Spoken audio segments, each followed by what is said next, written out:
Hermanos, buenas noches. Vamos a estar viendo hoy día el capítulo 2 de Santiago. La semana pasada hemos comenzado el estudio con una pequeña introducción y el capítulo 1.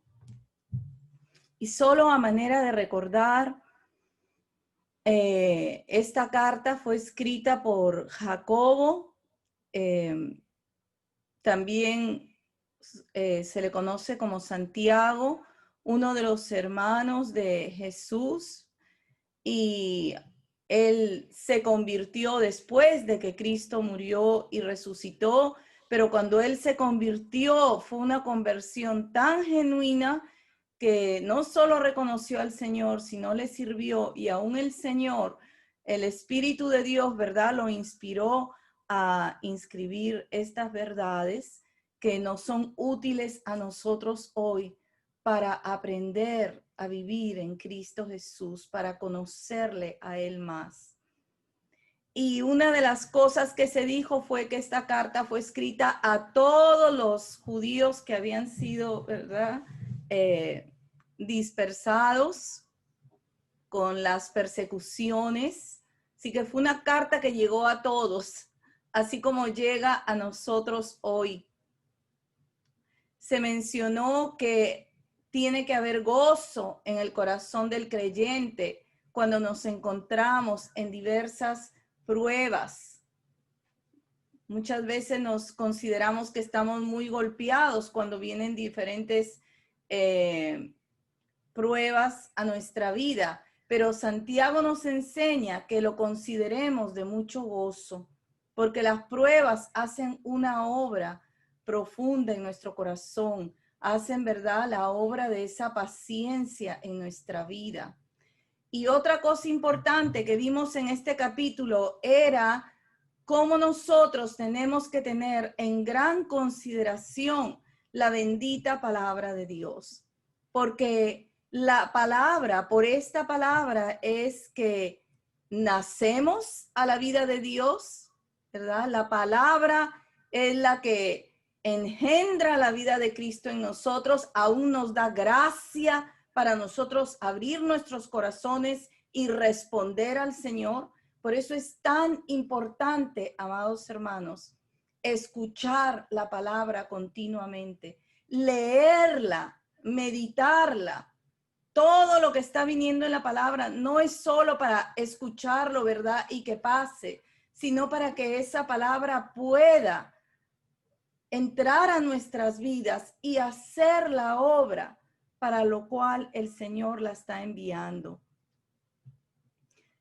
Se mencionó también cuán importante es que esa palabra, ¿verdad?, pueda entrar a nuestros corazones, pueda abundar en nuestros corazones y que seamos no solo oidores de la palabra, sino hacedores de esta palabra. Por eso se mencionaba que la carta de Santiago es una carta que nos lleva a la práctica de la fe, que todo aquello que es verdadero en nuestro corazón pueda vivirse en la práctica, ¿no? Y quiero recordar el verso 25, el cual lo vamos a leer en esa práctica de hacer la palabra y no solo oírla y que luego nos olvidemos. Dice en el verso 25, Santiago 1:25. Mas el que mira atentamente en la perfecta ley, la de la libertad, y persevera en ella, no siendo oidor olvidadizo, sino hacedor de la obra, este será bienaventurado en lo que hace. El que mira atentamente en la perfecta ley. Aquel que pone su corazón en la palabra. Dice que la perfecta ley es la de la libertad, la ley de la libertad. Y vimos que esa ley de la libertad es la ley de Cristo. que nosotros estamos libres en Cristo, pero que esa libertad en Cristo es para escoger lo recto, para escoger lo bueno en los ojos del Señor. Esa es la ley de la libertad en la cual estamos en Cristo Jesús. No es una libertad para hacer lo que mejor nos parezca. No, eso fue antes del Señor. Uno hacía como bien le parecía, pero ahora en Cristo no.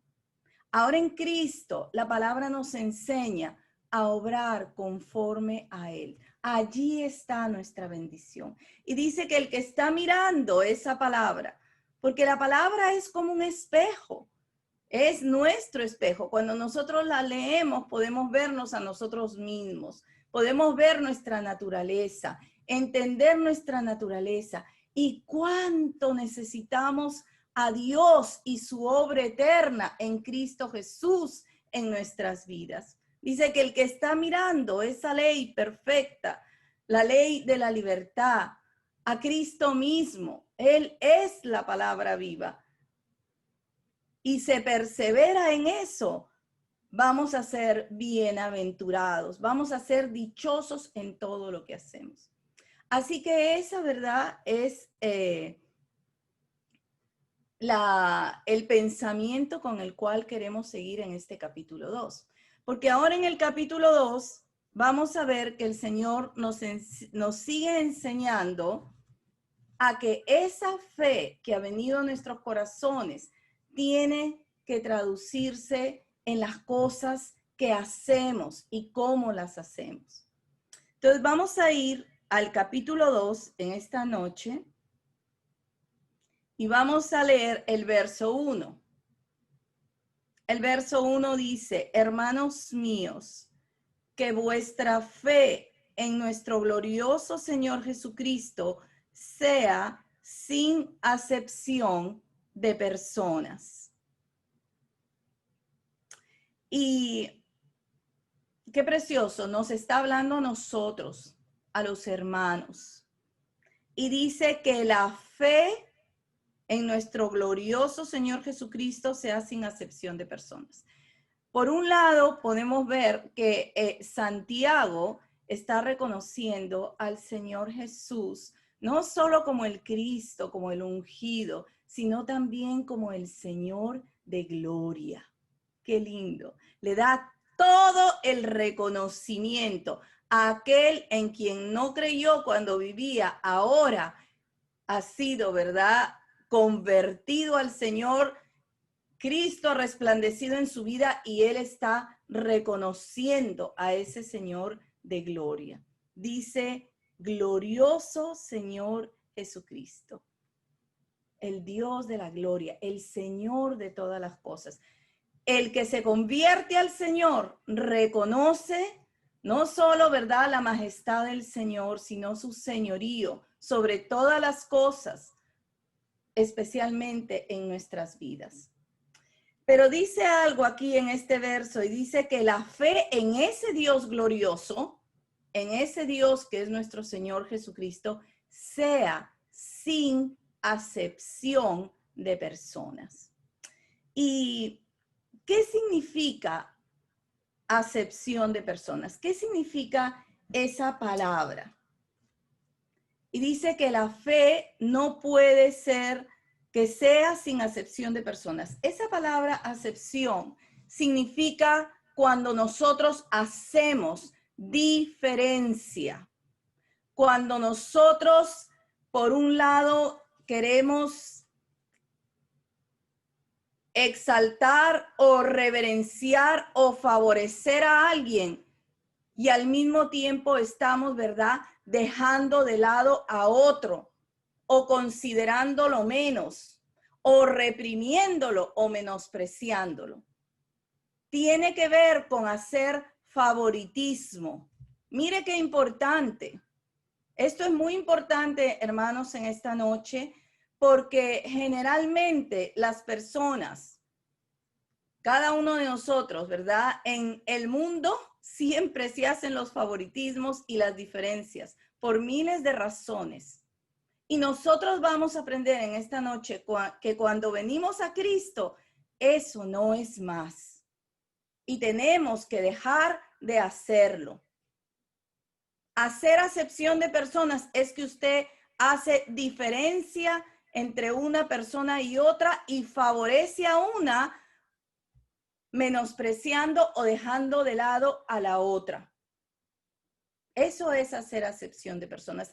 Y Santiago nos está diciendo que nuestra fe en Cristo sea sin hacer eso, sin hacer acepción de personas, sin hacer diferencias. Ahora, ¿por qué es que nosotros no tenemos que hacer diferencias? ¿Sabe por qué, hermano? Porque Dios no la hace. Porque nuestro Dios no la hace. Y entonces nosotros aprendemos a hacer como Dios. Dios no la hace, pues sus hijos no la hacemos tampoco. Aprendemos a no hacerla, porque muchos de nosotros hemos estado acostumbrados a hacer esas diferencias. Se hace tan común esto en el mundo que cuando nosotros venimos a Cristo, la seguimos haciendo también por una u otra razón. Pero ya el Señor nos dice, no, no lo hagas más porque yo no lo hago. Y la palabra nos enseña, ¿verdad? Que el Señor incluso lo ha dejado registrado en su palabra para que nosotros sepamos que Él no hace diferencia entre una y otra persona. Vamos a ir a Deuteronomio 10, 17, 18. Aquí está, ¿verdad? Estamos en la ley de Moisés.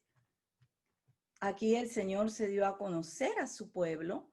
¿Quién es Él? ¿Cómo piensa? ¿Cómo quería que ese pueblo viviera? Y en Deuteronomio 10, 17 y 18, vamos a leerlo.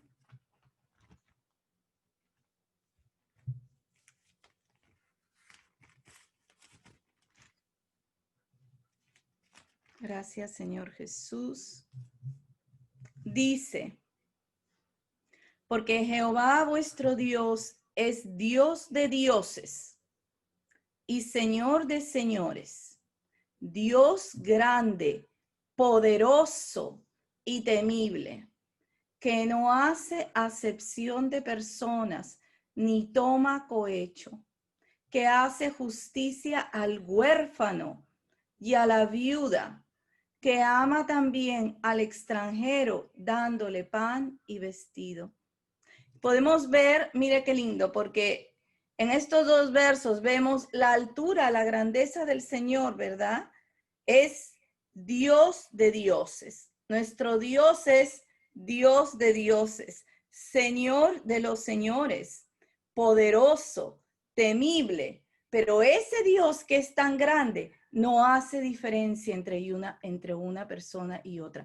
No le da favoritismos a una para bendecirla más que a otra y darle más que a otra. Él juzga conforme, ¿verdad? Su voluntad, conforme su justicia, igual a todas las personas por igual. Qué lindo es eso, hermanos, porque muchas veces hemos podido tener experiencias que quizás no hemos sido nosotros los favoritos y uno se queda, ¿verdad?, tirado. Pero en el Señor no hay eso. Y nosotros tenemos que recordarlo, porque muchas veces en la iglesia, en nuestra vida en Cristo, seguimos haciendo eso. Seguimos haciendo favoritismos por causa de muchas razones. Pero ya aprendemos que eso no es del Señor. Un Señor que no hace acepción de personas, que no toma soborno, no recibe nada para darle favoritismo a alguien. Y entonces nosotros tampoco lo queremos hacer. No lo queremos hacer. A lo largo de toda la ley, ¿verdad? La palabra nos enseña en diferentes versos que todos los que estaban delante del pueblo para dirigirlos, para gobernarlos, los jueces que el Señor ponía, no podían hacer diferencia en el juicio. No podían hacer, ¿verdad?, favoritismo. Qué precioso. Qué precioso, porque entonces nosotros queremos aprender a hacer como Dios nos enseña. Vamos a regresar a Santiago 2.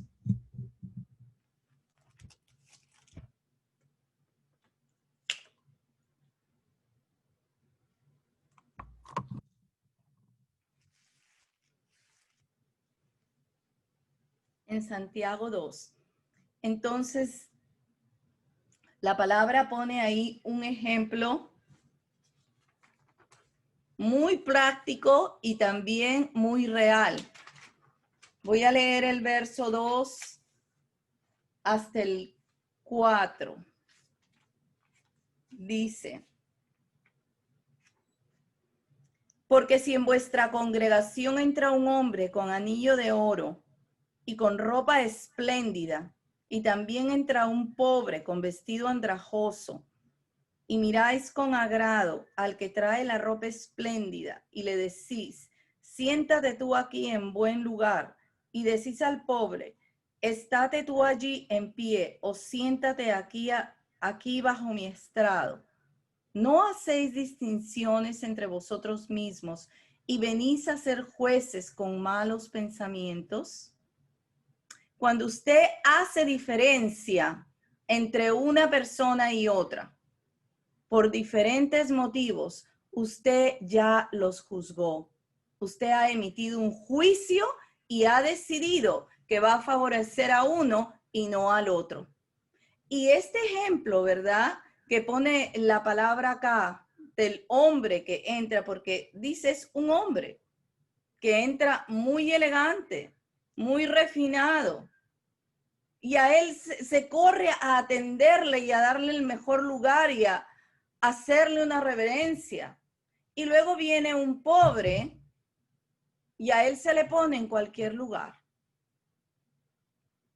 Y la palabra dice, no hacéis distinciones entre vosotros mismos y venís a ser jueces con malos pensamientos. Y esa parte, hermanos, que hacemos distinciones y nos ponemos como jueces, es importante, porque si nosotros juzgamos esa situación, quedamos en deuda con el Señor. Y eso también nos va a traer a nosotros un juicio. ¿Ve? Los creyentes no perdemos la salvación. Ya en Cristo estamos seguros. El que ha nacido de nuevo, el que tiene ese corazón regenerado, en Cristo estamos seguros. Pero si el Señor, ¿verdad?, nos va a tomar cuenta en el día del tribunal de Cristo, que es el juicio de todos los creyentes, por lo bueno y por lo malo que hemos hecho. Y la palabra nos enseña que no tenemos que hacer distinción. Y este ejemplo que pone acá la palabra parecería que está muy lejano, pero no está lejano, hermanos. Muchas veces, aún entre nosotros, preferimos a una persona que a otra, o porque habla mejor, y el otro porque no habla tan bien, o el otro porque se viste mejor, y el otro no está tan a la moda, o no tiene muchos recursos, o preferimos al que tiene, ¿verdad?, mayor posibilidad, y el otro no, o porque el otro estudió y el otro no.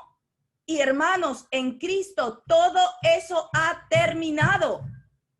No hay más. No hay más clases sociales, no hay más raza, no hay más, ¿verdad?, que estudió aquí y el otro no estudió nada. Ya no. Ya eso termina. ¿Sabe por qué? Porque lo que va a inundar el corazón de cada uno de nosotros creyentes, de nosotros los creyentes, para tratar a otros, es el amor del Señor y la consideración en Cristo Jesús. En ese amor que nos ha inundado y que nos ha tomado, en ese amor queremos crecer, prosperar y amar a cada hermano. Muchas veces estamos en el Señor y seguimos, hermanos, considerando cosas así. Que este es mejor porque tiene estudios. El de acá no es mejor porque no estudió nada. que este es mejor porque tiene tal posición en el trabajo. El de acá no. Y muchas veces elegimos porque quizás puede favorecer a hacer algo o no hacer algo en detrimento de otra persona. Y ya eso en Cristo no es. Y nosotros los hijos de Dios tenemos, ¿verdad?, que tener presente la palabra. Que nuestra fe en Cristo es sin acepción de personas. Cuando yo hago algo para alguien, sea para los hermanos o sea para los no hermanos, no hago diferencia. No hago diferencia. ¿Por qué? Porque me voy a acordar que Dios dice que Él no la hace. Por lo tanto, yo tampoco la hago en el Señor. Porque la palabra nos enseña que no hay acepción de personas. Y es aquí, ¿verdad? Santiago pone este ejemplo haciendo esa distinción. Y vamos a leer del 5 al 7, porque un poquito usa ese ejemplo para ver cómo, ¿verdad? Ese juicio de elegir a aquel que está luciendo tan bien, con una ropa tan buena, y el otro no tiene esa ropa tan buena, está tan equivocado ese juicio, eligiendo a uno y no al otro, dándole preferencia o exaltación a uno y no al otro.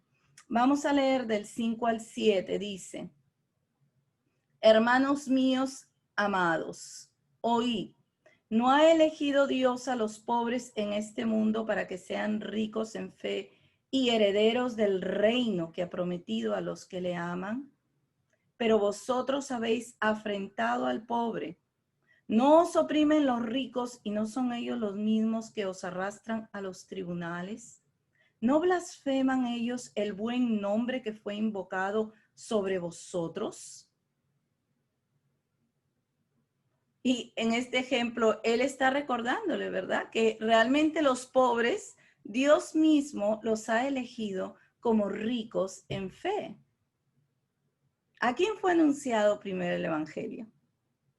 ¿Qué le respondió Jesús cuando Juan el Bautista le preguntó: ¿eres tú el que habías de venir? Le dijo: bueno, los ciegos ven, los cojos andan, los leprosos son limpiados, los sordos oyen, y a los pobres es anunciado el evangelio.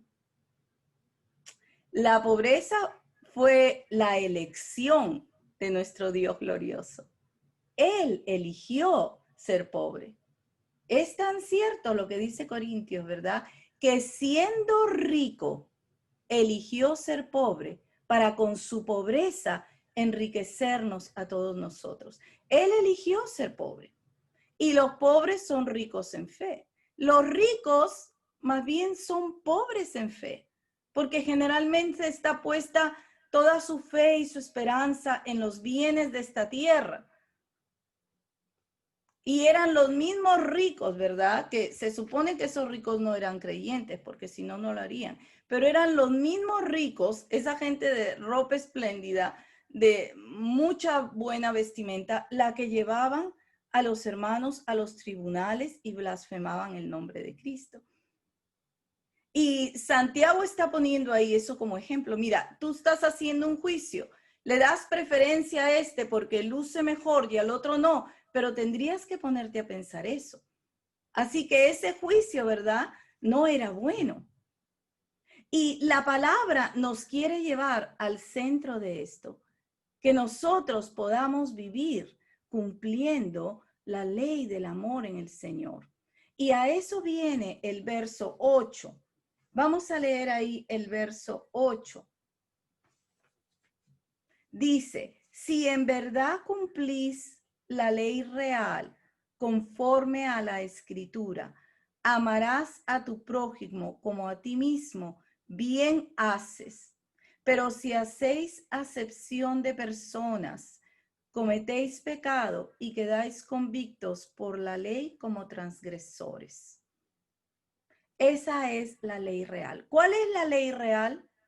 La ley real, la ley del reino, es, ¿verdad?, ese primer mandamiento: amar a Dios y a tu prójimo como a ti mismo. Aquí pone la parte de amarás a tu prójimo como a ti mismo. Si tú amas a Dios, tú vas a amar al prójimo. Va a haber misericordia en tu corazón. Dios, ¿verdad? La esencia del Señor es el amor. La esencia de Dios en nuestras vidas es el amor. Mire, hermano, no importa cuánta letra nosotros aprendamos de la Biblia, no importa cuánto sepamos, a cuántos sitios, ¿verdad?, vayamos a predicar. Si lo que impulsa nuestro ser para el servicio en Cristo no es el amor a los hermanos, a aquellos que aún necesitan entrar en la vida en Cristo, a aquellos que necesitamos darles el evangelio, de nada sirve. Y todo este problema de tener favoritismos o preferencias es porque tenemos que recordar que el amor de Dios necesita levantarse en nuestros corazones para no hacerlo. Y amar a las personas, amar al prójimo es más que solo amar a las personas, ¿ve? Porque el prójimo es todo aquel que está cerca a nosotros y a quien nosotros podemos llegar. Ese es el prójimo. Recordamos la parábola del buen samaritano, ¿verdad?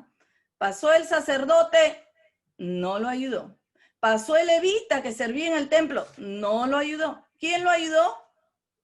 El samaritano, ¿verdad? Que era considerado como no tan bueno, que eran despreciados por los judíos. El samaritano lo ayudó. Y lo único que puede hacer, ¿verdad?, que nosotros en nuestras vidas limpiemos para siempre ese hábito, es amar al prójimo con el amor del Señor. Por eso necesitamos que la palabra continúe lavando nuestro ser, haciendo su obra, que infunda, ¿verdad? Que traiga ese fuego del amor de Dios por las vidas en las que nosotros recordemos que nosotros no tenemos más posición social, nosotros no tenemos más raza, nosotros no tenemos más que prefiero a este porque es mejor o me puede dar tal cosa y al otro no porque realmente me perjudica o no me beneficia en nada. Eso no es más en Cristo Jesús, es darnos al Señor, es darnos al Señor. El que hace un favoritismo ha faltado, dice, a la ley. Y nosotros ya no estamos en la ley, ¿verdad? Eso lo recordamos, pero estamos en la ley de Cristo, en la ley de la libertad. Y esa ley, ¿verdad?, nos lleva a que nosotros tengamos que escoger aquello que es lo recto delante de Dios. Ahora, yo quisiera ir a Romanos 5. Vamos a recordar por qué es que nosotros podemos frescamente recordar en esta noche que tenemos que ejercitarnos en no hacer nunca favoritismos, en juzgar conforme a la verdad, a lo recto, que sea el amor de Dios en nuestras vidas, llevándonos a hacer eso como a Dios le agrada. Romanos 5:5 dice: y la esperanza no avergüenza, porque el amor de Dios ha sido derramado en nuestros corazones por el Espíritu Santo que nos fue dado. El amor de Dios ha sido derramado en nuestros corazones por el Espíritu Santo. No dice que, ¿verdad?, que ha derramado, ha sido derramado, ha venido ese amor, ¿verdad? Nos ha hecho sentir el amor de Dios por nuestras vidas, que nos ha rescatado del fango, que nos ha sacado, ¿verdad?, de la vida de las tinieblas, de la vida miserable de no conocer al Señor, y nos centra en esa vida en abundancia, en su Santo Espíritu, en su amor. Ese amor ha sido derramado. Muchas veces nosotros, ¿verdad?, estamos actuando con juicio a la persona. El favoritismo siempre implica que hemos juzgado ya esa situación y por lo tanto nos hace convictos, nos hace, ¿verdad?, pecadores en ese punto. Ahora, vamos a regresar a Santiago. Perdón, quisiera leer también en Primera de Juan. Recordarnos en esta noche por qué Dios nos llama a no hacer más favoritismos. En Primera de Juan, en el capítulo 4, en el verso 16 y 17. Y nosotros hemos conocido y creído el amor que Dios tiene para con nosotros. Dios es amor, y el que permanece en amor, permanece en Dios y Dios en él. En esto se ha perfeccionado el amor en nosotros, para que tengamos confianza en el día del juicio, pues como Él es, así somos nosotros en este mundo. Qué lindo. Nosotros hemos conocido y creído. Ese conocer tiene que ver con que hemos experimentado el amor de Dios. Hermanos, ¿hay alguien aquí que no ha experimentado el amor de Dios? Necesitamos experimentar el amor de Dios. Si usted nunca lo ha experimentado, pídaselo al Señor. Dile, Señor, yo quiero experimentar tu amor abundante en mi vida. Ese amor que tú derramas por tu Espíritu Santo. El derramar no quiere decir que es un chorrito, es un abundantemente que te llena, que te cubre. Y dice que hemos conocido y creído, porque conocemos, ¿verdad? Creemos en aquello que conocemos, y ese amor ha venido a nuestra vida, y ese amor, ¿verdad? Es la base, es el fundamento para nosotros poder amar de tal manera que podamos continuamente hacer misericordia.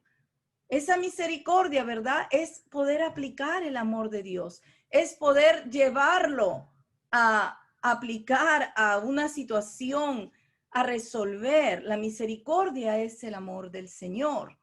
Y entonces dice que hemos conocido y creído el amor que Dios tiene para con nosotros. O quizás ha pasado mucho tiempo y necesitamos refrescar esa abundancia del amor del Señor. ¿Sabe por qué, hermanos? Porque el amor del Señor derrite nuestros corazones, derrite nuestras durezas, derrite nuestras indiferencias, ¿verdad? Por eso dice que ese corazón de piedra es cambiado en un corazón de carne. Nosotros, si hace mucho tiempo, ¿verdad?, que no hemos vuelto a tener una experiencia de su amor, Señor, regálame el volver a tener esa experiencia de la abundancia de tu amor, para que el corazón pueda estar, ¿verdad?, tan fresco con la presencia de ese amor, que nosotros cuando veamos a nuestros hermanos o a nuestros prójimos, podamos realmente poder actuar en misericordia y no hacer favoritismos por causa de una u otra razón, o porque nos gusta más o porque nos gusta menos, porque habla mejor, porque se porta mejor, porque tiene esto, porque no tiene esto. Porque eso, el creyente, necesitamos lavarlo de nuestra vida. Todos necesitamos lavarlo de nuestra vida. Dice el verso 16, aquí en Primera de Juan 4, en la segunda parte, dice, Dios es amor. Y el que permanece en amor, permanece en Dios y Dios en él. El amor nunca falla. El amor nunca falla. Y esa es la esencia de Dios. Muchas veces pensamos, ¿verdad?, que el crecer en Dios es tener más conocimiento, el crecer en Dios es estar más en las cosas del Señor, y en parte sí lo es.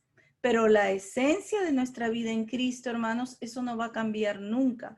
El impulso que nos lleva hacia adelante y a hacer eso es el amor del Señor. Si eso disminuye, si eso se enfría, en vano es todo.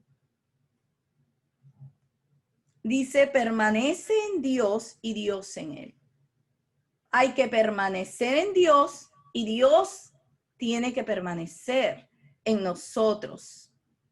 Y en eso se ha perfeccionado el amor en nosotros, en que nosotros podamos permanecer en Él y Él en nosotros. Es una relación fresca, es una relación del hoy, es una relación que nos lleva hoy a recordarnos que en ese amor nosotros hacemos siempre misericordia en Cristo y no juzgamos y no hacemos favoritismo y actuamos en amor, ¿verdad? Al que se le tiene que dar honra, al que se le tiene que dar amor, al que se le tiene que dar atención, así se le da, conforme el Señor muestra. Y no por causa de nuestras decisiones o de nuestros juicios personales, sino que esa fe en Cristo nosotros podamos vivirla sin hacer distinciones. Y la segunda parte del verso 17, o un poquito antes de esa segunda parte, dice, para que tengamos confianza en el día del juicio. ¿De qué juicio está hablando? ¿Del tribunal de Cristo? Ese es el juicio de nosotros los creyentes.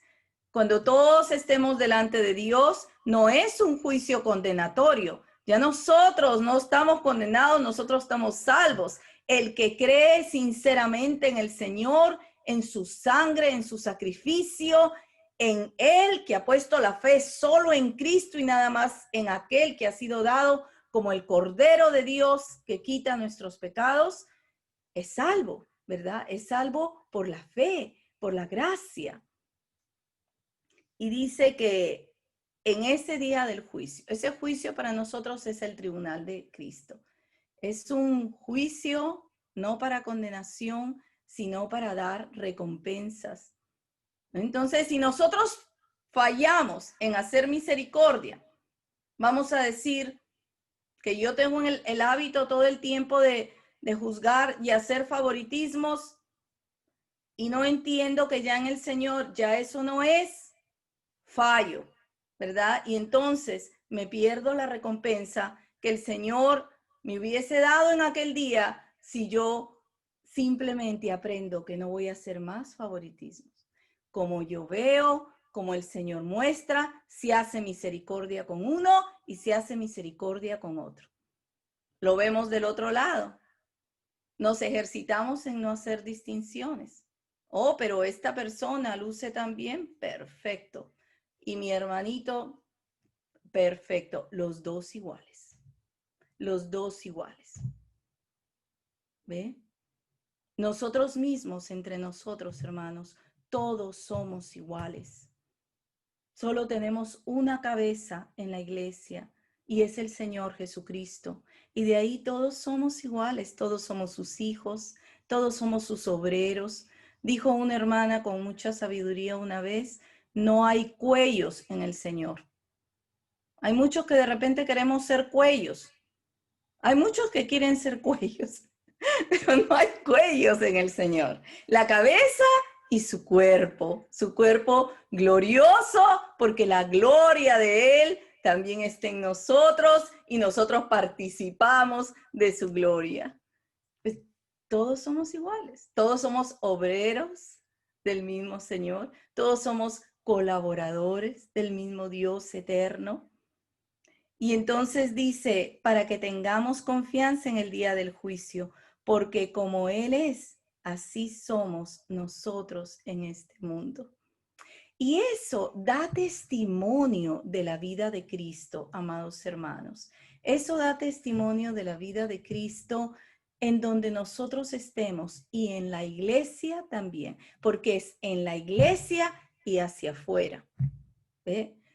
Los hijos de Dios aprendemos que así como somos en la iglesia, también somos fuera de la iglesia, porque muchas veces somos una cosa dentro de la iglesia y somos otra persona fuera de la iglesia. ¿Ve? Y así no es, vamos entendiendo que así como tú eres en la congregación, así también eres fuera. Así como hablas en la congregación, así también hablas fuera. Te comportas de una manera aquí, pues te comportas de la misma manera afuera.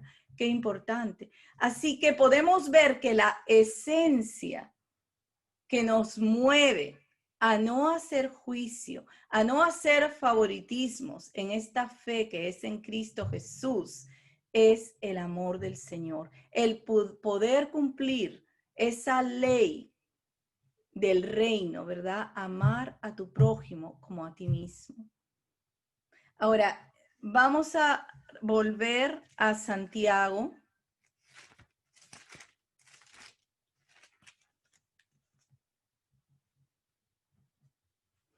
En Santiago, ahí en el verso 12, dice, así hablad y así haced, como los que habéis de ser juzgados por la ley de la libertad.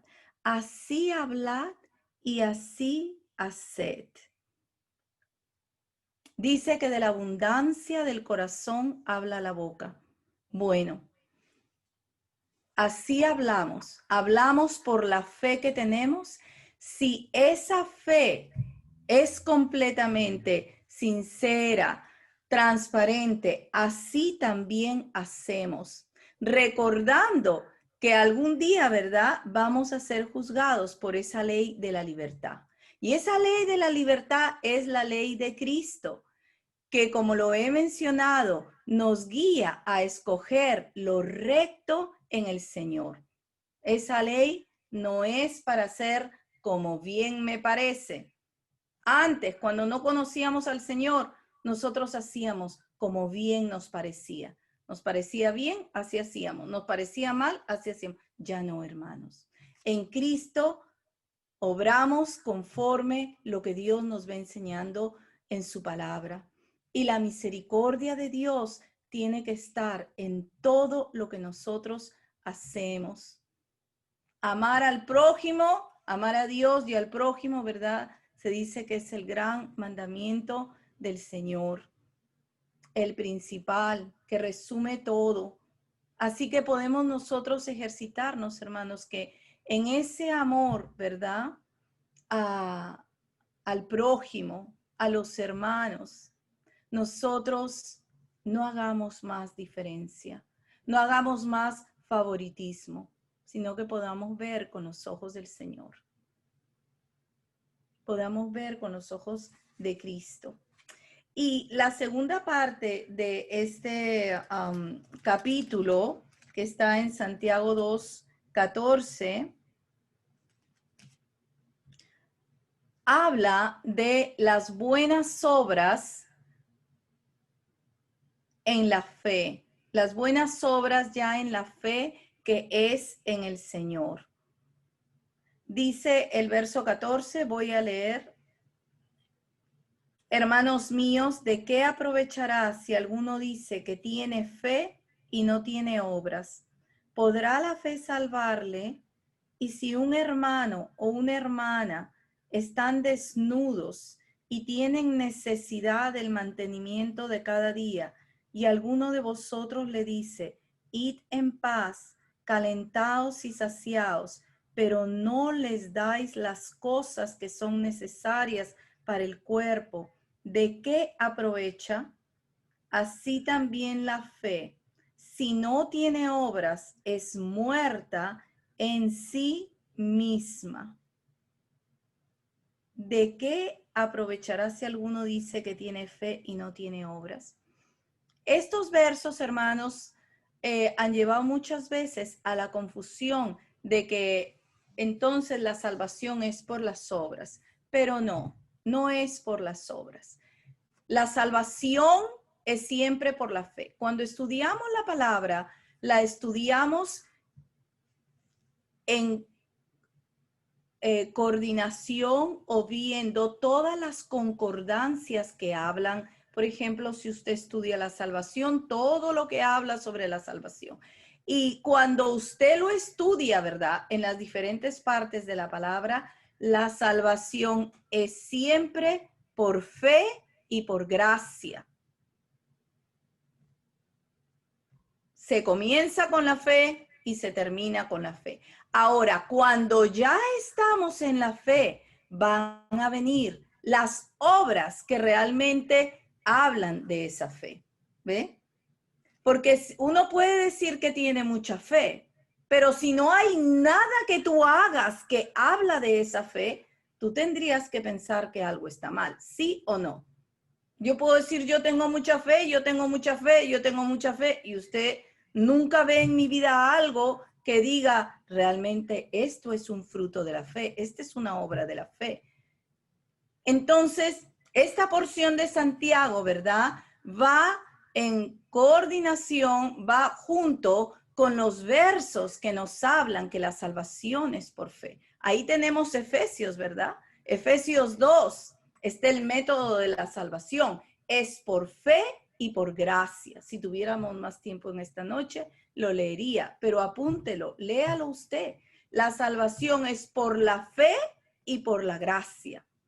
Romanos 3, es por la fe en la sangre del Señor, en la sangre de su sacrificio. No es en cualquier cosa, es en el sacrificio de nuestro Señor Jesucristo. La salvación es por eso. Ahora, venidos a la fe, vienen las buenas obras en Cristo Jesús. ¿Se entiende el orden, hermanos? No es al revés. No es que yo hago obras para obtener la fe, ¿verdad? Hay mucho de eso, pero en el Señor no es así.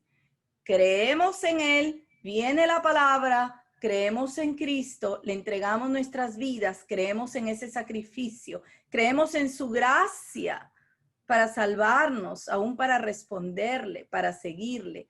Y en esa fe vienen las buenas obras. Y qué importante, hermanos, porque aquí también, por eso vemos que Santiago es tan práctico. Acá también nos pone un ejemplo. Vienen, ¿verdad?, a nuestra vida alguien en necesidad y nos dice, necesito esto para este día. No tengo que comer o no tengo que vestir o tengo una gran necesidad. Y usted le dice, oh, qué bien, me alegro. Vaya tranquilo. Sáciese como pueda. Y no le da nada. Y entonces Santiago hace una pregunta, ¿verdad? ¿Qué pasa con la fe que no tiene obras? La fe genuina. Ahora yo te hago una pregunta a ti en esta noche. La fe sincera en el corazón ¿te lleva a las buenas obras en el Señor o no? Te lleva, ¿verdad? Te lleva a las buenas obras en el Señor. Y él pone un ejemplo en que este hermano va, ¿verdad? Tiene una necesidad, está desnudo, necesita para el mantenimiento de ese día y le pide a alguien y no le da nada. Entonces dice, ¿de qué aprovecha? Y dice, la fe sin obras está muerta.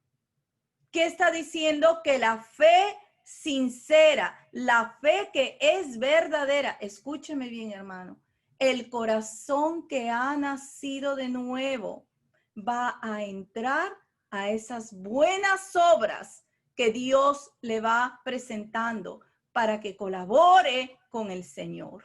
Eso es lo que dice Efesios 2:10. Que hemos sido preparados, hechura de Dios, para participar de esas buenas obras que Dios ha preparado de antemano para que caminemos en ellas. ¿Qué es eso? Que el Señor, una vez que nos ha llamado, que le conocemos, Dios empieza a poner buenas obras para que nosotros demos testimonio también de que esa fe es genuina. Esto es muy importante, porque imagínese usted qué pensaría si yo le cuento que me he convertido al Señor, que amo a Dios con todo mi corazón, que mi fe está creciendo y nunca hago nada por nadie, ni sirvo al Señor en nada. Usted tendría todo el derecho de decirme, Susana, disculpa, pero ¿de qué fe estás hablando? ¿Dónde está tu fe? Porque no veo ninguna señal. La fe es invisible, pero las obras son la parte visible de la fe verdadera. Y nos pone dos ejemplos lindos y muy claros para que nosotros, ¿verdad?, podamos ver que la fe sincera nos lleva a las obras en Cristo Jesús. En el verso 21 voy a leer el caso de Abraham y de Rahab. Verso 21 hasta el 26. ¿No fue justificado por las obras Abraham, nuestro padre, cuando ofreció a su hijo Isaac sobre el altar? ¿No ves que la fe actuó juntamente con sus obras y que la fe se perfeccionó por las obras? Y se cumplió la escritura que dice, Abraham creyó a Dios y le fue contado por justicia y fue llamado amigo de Dios. Vosotros veis que el hombre es justificado por las obras y no solamente por la fe. Aquí vemos ese orden. Abraham fue llamado por Dios. Primero Abraham le creyó a Dios, puso su fe en él, empezó a caminar con el Señor. Luego vino la prueba de la fe. Y ahí ponen esta prueba cuando el Señor le pide que le ofrezca a su hijo, al único, al hijo de la promesa, de donde se suponía que iba a venir ese pueblo numeroso, como las estrellas del cielo y la arena del mar. ¿Y qué hizo Abraham? Obedeció. Fue, hizo el altar, amarró al muchacho y cuando estaba, ¿verdad?, con el cuchillo por terminar con la vida de Isaac, fue que el ángel lo detuvo y le dijo, Abraham, Abraham, no mates al muchacho, no le hagas daño porque me has creído a mí. Así que esa obra de obediencia al Señor también lo justifica a Abraham por las obras. Pero no comenzó con la obra, comenzó con la fe. Comenzó con la fe. Y en ese caminar con la fe, él fue obediente y se vieron, ¿verdad?, las obras a las cuales Dios lo llamó. Y fue justificado por las obras. Fue obediente. Qué lindo, hermanos. A nosotros también Dios nos ha llamado a caminar en la fe. Ya le hemos conocido, estamos conociéndole más. Entonces Él empieza también a poner un sentir de colaborar con el Señor, de dedicarnos al Señor, de llevar el Evangelio a otras personas, de compartir, de hacer oración, de ayudar a algún hermano necesitado o algún vecino necesitado. Ahí vienen las buenas obras en la fe que es en Cristo Jesús. Y nos pone otro ejemplo. ¿Quién se acuerda de Rahab? Nuestra hermana Rahab, ¿verdad? Dice en el verso 25, así también Rahab la ramera no fue justificada por obras cuando recibió a los mensajeros y los envió por otro camino, porque como el cuerpo sin espíritu está muerto, así también la fe sin obras está muerta. Rahab la ramera, ella no era del pueblo de Dios, era gentil. Pero ¿qué pasó? Ella escuchó de Dios. Ella escuchó las grandes cosas que Dios estaba haciendo y cómo había en verdad cruzado el Jordán y cómo los había traído todo. Y ella dijo, este es el Dios. Este es el Dios, yo voy a creer en Él, este es el Dios verdadero. Así que ella puso su fe en el Señor y cuando llegó el momento, ella ayudó a esos mensajeros que vinieron, los ayudó a escapar. Las obras, ¿verdad?, también dieron testimonio de la fe en la cual ella había creído. Y así en nosotros, hermanos, así en nosotros, cuando Santiago dice que la fe sin obras está muerta, es porque es necesario que la fe que es invisible y no se ve en todas y cada una de nuestras vidas se vaya traduciendo en esas obras que colaboramos con el Señor en las diferentes formas que nos pone en el corazón y nos llama, colaboramos con Él. Quizás le damos alimentos a un vecino, a un hermano, lo ayudamos en algo que necesita, enseñamos a los niños el Evangelio, estudiamos la palabra para enseñarla a otros, las diferentes formas que Dios nos llama a cada uno de nosotros. Así que yo lo voy a dejar ahí y le agradezco al Señor, hermanos, que a través de este libro de Santiago, Él nos está enseñando a vivir en esa fe de una manera muy práctica. Y los ejemplos que nos pone son ejemplos de todos los días. ¿Ve? Que Él nos enseñe a obrar en amor. La fe que obra por el amor. Y la fe que obra, ¿verdad? En ese amor hacia los demás, hacia el prójimo, que es el amor que Dios ha derramado en nuestros corazones.